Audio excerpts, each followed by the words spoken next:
अच्छा भाई परस सिंह के एगो इसमें लोग कहेला कि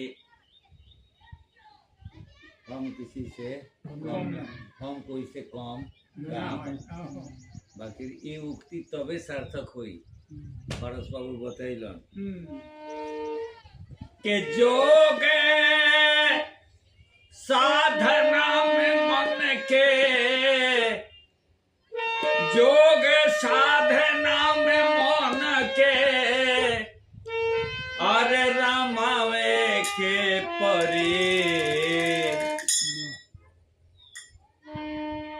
अब बने लायक पहिले अपना के बनावे के परी बने लायक पहिले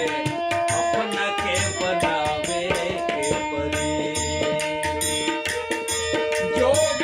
साधना में मन के जोग साधना में मन के रमावे के परी अपने लायक पहिले अपना के बनावे के परी अपने लायक पहिले अपना के बनावे के परी।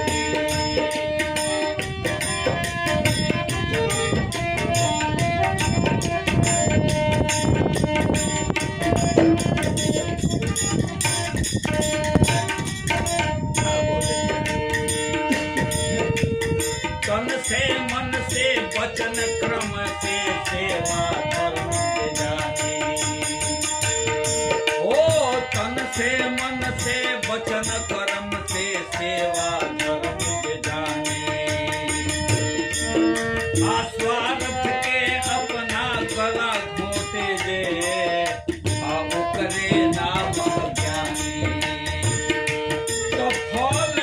लागल डाल ऐसन फल लागल डाल ऐसन आर झुकावे